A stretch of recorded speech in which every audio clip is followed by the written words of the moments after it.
नमस्कार दोस्तों। कल ही ज्योतिर्मय पीठ के शंकराचार्य ने माघ मेले से अपनी रवानगी ले ली। तमाम विरोधों और विवादों के बाद उन्होंने स्नान न करने का फैसला लिया और जो 3 स्नान होते हैं उनमें से एक पहला मौनी अमावस्या, दूसरा बसंत पंचमी और तीसरा महाशिवरात्रि, इन तीनों जो अवसर होते हैं मुख्य स्नान के, उनमें से 2 जो तिथियां थी उनमें उन्होंने स्नान नहीं किया और जो तीसरी तिथि है महाशिवरात्रि की, उसका इंतजार किए बगैर उन्होंने मेला क्षेत्र को छोड़ दिया। वैसे तो वो अपनी पालकी पर बैठकर स्नान करने जाना चाहते थे और उन्हें शासन प्रशासन चाहता तो बड़ी आराम से उन्होंने जगह बनाकर उनको स्नान करवा सकता था, लेकिन शासन की जिद रही कि वो पैदल जाएं और पैदल जाकर स्नान करें, उन्हें पालकी पर नहीं जाने दिया जाएगा। और इसी में विवाद हुआ और ये विवाद काफी दिनों तक चला, लेकिन इसमें कोई भी झुकने को तैयार नहीं था। शासन का एक अलग रुख था, शंकराचार्य जी की एक अपनी अलग राय थी और उन दोनों रायों के बीच जो है शंकराचार्य प्रकरण सामने आया और अंत उसका ये हुआ कि शंकराचार्य जी ने ये समझते हुए कि स्नान तो ये हमें करने देंगे नहीं और ये कोई समझौतावादी रुख भी उन्होंने नहीं देखा, तो उन्होंने कहा कि यहाँ से चला जाना ही बेहतर है, क्योंकि हो सकता है कि किसी भी कोई भी घटना अगर घट जाए, इसी बीच अनहोनी घटना घट जाए, चाहे वो मानव त्रुटि के रूप में हो या जानबूझकर की गई हो, और सारा ठीक रहा उनके ऊपर फोड़ा जाए, इससे बेहतर है कि यहाँ से चला जाना चाहिए। सवाल उठता है क्या उन्होंने ये सही किया? एक सामान्य सी राय है कि उन्होंने सही किया। अगर उन्होंने कहा कि अगर जो हम सनातन परंपरा के ध्वजवाहक हैं और हमारी ये परंपरा है और इसके का पालन हमें नहीं करने दिया जा रहा, तो स्वाभाविक है कि उनका भी एक अपना रुख है, उनकी एक अपनी राय है और प्रशासन का भी एक अपना रुख है। लेकिन इसमें सबसे बड़ी बात सामने ये आती है कि वो हिंदूवादी सरकार जो सनातन का जो सिद्धांत है, सनातन की जो परंपराएं हैं, उसको आगे ले जाने वाली और उसका एक प्रकार से जैसे उसने कोई ठेका ले रखा हो, उसका दम भरने वाली सरकार के समय पर हिंदू धर्म के सर्वोच्च धर्मगुरु, जो 4 पीठों के धर्मगुरु होते हैं, वो सर्वोच्च धर्मगुरु माने जाते हैं और ईश्वर के बाद अगर कोई मानव रूप में किसी की राय सनातन परंपरा में अगर महत्वपूर्ण है और अंतिम है तो वो शंकराचार्य की है। और जब उन्होंने देखा कि उनके साथ ऐसा बर्ताव है तो उन्होंने वहां से रवानगी लेना ही बेहतर समझा और उन्होंने रवानगी ले ली। लेकिन ये सरकार की विफलता है कि वो एक अपने शंकराचार्य को स्नान नहीं करवा पाई। जो उसका कर्तव्य था, उसका दायित्व था, लेकिन वो नहीं करवा पाई, क्योंकि ऐसा किसी काल में नहीं हुआ कि कोई शंकराचार्य बगैर स्नान किए हुए माघ मेले में या संगम में या जो कुंभ लगते हैं उससे वापस लौटा हो। आज तक ये पहली बार हुआ है और ये पहली बार तब हुआ है जब सनातन का दम्भ भरने वाली सरकार सत्ता में है प्रदेश और देश में। इसका सबसे बड़ा कारण धार्मिक तो नहीं है, इसका सबसे बड़ा कारण राजनीतिक और सामाजिक है, क्योंकि जो अविमुक्तेश्वरानंद महाराज हैं ज्योतिष पीठ के शंकराचार्य, वो सरकार से सवाल करते हैं, वो सरकार से आंख में आंख डालकर बात करते हैं और सवाल उठाते हैं। कहा जाता है कि धर्म सत्ता राज सत्ता को दिशा दिखाती है, तो उसी का ये एक उदाहरण है कि वो राज सत्ता को दिशा दिखाने की बात करते हैं।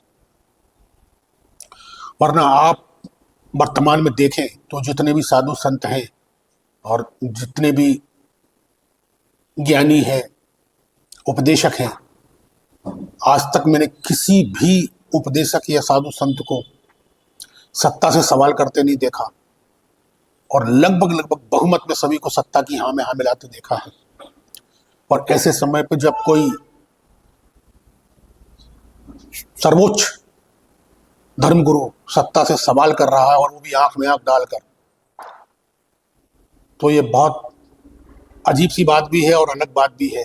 और सत्ता को यही पसंद नहीं था कि कोई भी हो वो हमसे सवाल करे, लेकिन अवमुक्तेश्वरानंद हमेशा सवाल करते रहे, निरंतर सवाल करते रहे। उनके स्वभाव में है, इस स्वभाव में है। वो ऐसा नहीं है कि दिखाने के लिए या कोई बात हो गई या हमारी मांग नहीं मानी गई या हमें अपना कोई सिद्धांत पूरा करवाना है, लक्ष्य पूरा करना है, इसलिए हम सत्ता की पर उंगली उठाएं, आवाज उठाएं।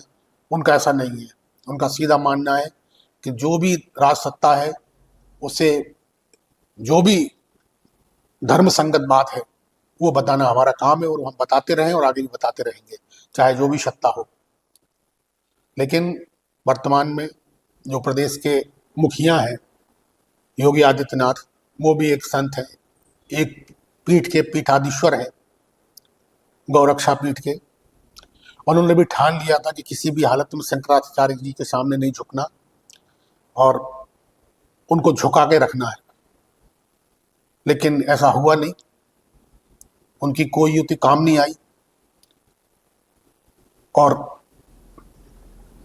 अगर सत्ता ने झुकने से मना किया तो धर्म सत्ता ने भी झुकने से मना कर दिया, वो भी नहीं झुकी। अगर धर्म सत्ता के प्रतिबिंब है शंकराचार्य अवमुक्तेश्वरानंद, तो उन्होंने भी झुकने से मना नहीं किया, धर्म सत्ता भी नहीं झुकी। लेकिन हाँ, इतना जरूर है कि उन्होंने एक रास्ता निकाला कि कोई भी चीज सनातन के बीच ऐसी न हो जिसका ठीकरा उनके ऊपर फोड़ा जाए और उहापोह की स्थिति निर्मित हो। इससे बेहतर है कि वहां से चला जाना चाहिए। और देश वही है, उनके संकल्प वही है, और जो उनकी भावना है वो भी वही है, और जो उनके मुद्दे हैं वो भी वही है। वो उठाते रहेंगे।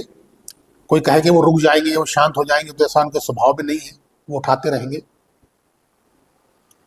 लेकिन हाँ, राज सत्ता अपना पालन करने में नाकाम रही, और ये सनातन के लिए और सनातन का दम्भ भरने वाली सत्ता के लिए शर्मिंदगी की बात है कि सर्वोच्च संस्था सनातन की और उसके जो प्रतिनिधि है शंकराचार्य जी महाराज, वो बगैर स्नान करे चले गए। ये बहुत शर्मिंदगी की बात है। और ठीक है, सरकार का अपना रुख जो भी रहा हो या जो भी उसे लाभ मिले या हानि मिले, ये तो भविष्य की बात है। लेकिन जहां तक जो भी सनातन के सिद्धांत है उसका तो पालन नहीं किया गया, ये तो सिद्ध हो गया। एक सिद्धांत ये था कि शंकराचार्य को किसी भी स्थिति में स्नान करवाना है, चाहे उसके लिए कुछ भी करना पड़े। और एक सिद्धांत ये है कि हमें शंकराचार्य को स्नान कराने ही नहीं देना, चाहे कुछ भी करना पड़े। तो यहाँ जरूर राज सत्ता ने अपने रुख पर अडिग रहकर उस बात को मनवा लिया, लेकिन धर्म सत्ता ने भी उनकी बात को न मानकर उस सत्ता को भी बता दिया कि धर्म सत्ता को सत्ता के बल पर झुकाया नहीं जा सकता।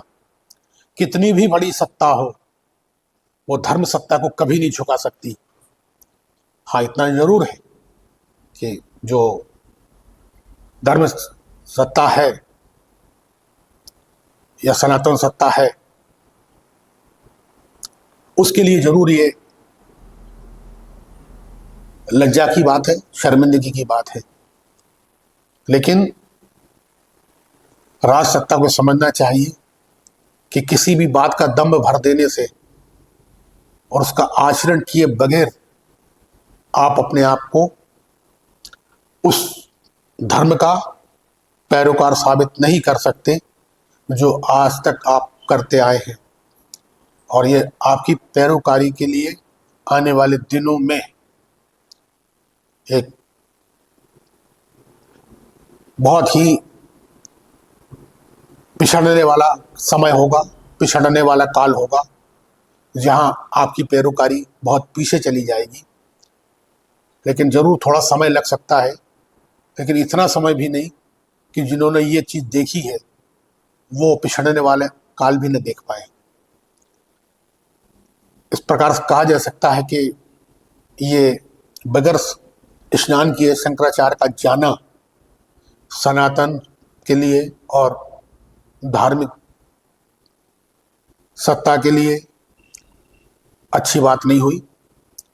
सर, अगर राज सत्ता जरा भी चाह लेती कि हम किसी भी तरह के शंकराचार्य जी को स्नान करवा देंगे तो उसकी जीत होती, लेकिन शंकराचार्य ने स्नान न करके राज सत्ता को ही पराजित किया है। ये बात थोड़ी गूढ़ है, गंभीर है, लेकिन समझने की है। लेकिन जो से बहुत ही सूक्ष्मता से समझेंगे उन्हें ये समझ में आ जाएगा कि राज्य सत्ता की ही पराजय हुई है। धर्म सत्ता यथावत प्रवाहमय है, सनातन की तरह। धन्यवाद दोस्तों। हमारे प्रोग्राम आपको कैसा लगा आप हमें बताएं। हमारे चैनल को सब्सक्राइब करें, लाइक करें, शेयर करें और कमेंट करके अपनी राय बताएं। धन्यवाद।